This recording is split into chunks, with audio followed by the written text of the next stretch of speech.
দেখুন, এটা দীঘা নিশ্চিতভাবে একটা ঐতিহাসিক জায়গা, যেখানে সমগ্র পর্যটকরা সেখানে যান এবং সেই জায়গাতে বাংলার মুখ্যমন্ত্রী মমতা বন্দ্যোপাধ্যায় একটা ঐতিহাসিক সিদ্ধান্ত নিয়েছেন যে সেখানে জগন্নাথ মন্দির তৈরি, এবং সেই জগন্নাথ মন্দির তিনি স্থাপন করেছেন গতকাল, এবং মানুষ সেখানে মানুষের ঢল নামে আবারও নতুন করে সেখানে মানুষের ঢল নাম।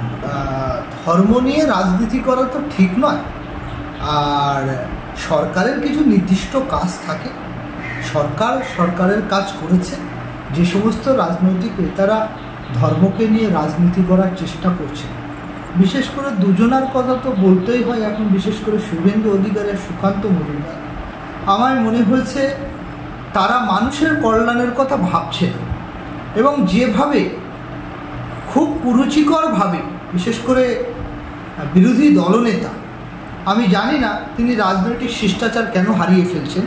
আমি তাকে বলবো যে আপনি রাজনৈতিক মত আদর্শ অনুপাতে কথা বলুন, এবং আপনার যত দিন যাচ্ছে আপনার মুখের ভাষা অত্যন্ত খারাপ দিকে যাচ্ছে। আমি একটা এলাকার মানুষ হিসেবে আপনার কাছে দাবি রাখবো, আপনি আপনার মুখের ভাষা লাগাম দিন। মানুষের কাছে আপনার জনপ্রিয়তা হারাতে চলেছে, মানুষ আপনাকে প্রত্যাখ্যান করতে চলেছে, বারংবার সেটা প্রমাণিত হচ্ছে, কিন্তু আপনি মানতে চাইছেন না। আপনি মেনে চললে, মানুষের রায়কে মেনে চললেই মনে হয় আগামী দিনের রাজনীতিতে আপনার সুদিন আসবে। দিলীপ ঘোষ তিনি ভেবেছেন যে দীঘাতে যে জগন্নাথ মন্দির হচ্ছে তা অত্যন্ত মানুষের মনে দাগ কেটেছে, সেই কারণেই তিনি ভেবেছেন একটা ধর্মীয় প্রতিষ্ঠান উদ্বোধন হচ্ছে, সেখানে আমার যাওয়া সমীচীন হবে।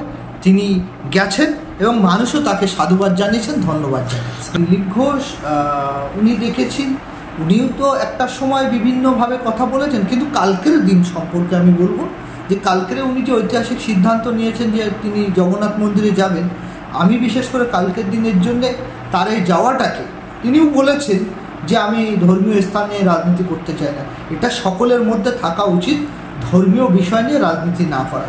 তাই কালকের যাওয়াটা আমি খুব একটা অবাক হইনি, তবে তার যাওয়াটাকেও আমি খুশি হয়েছি। শুভেন্দু অধিকারী বর্তমান রাজনৈতিক প্ল্যাটফর্মের বাইরে আছে, তার কথা বাংলার মানুষ নিচ্ছে না, তিনি সেটা খুব ভালোভাবেই বুঝতে পেরেছেন, যে কারণে তিনি ভুল ভাল বলছেন এবং মানুষের মধ্যে তিনি জনপ্রিয়তা হারাচ্ছেন।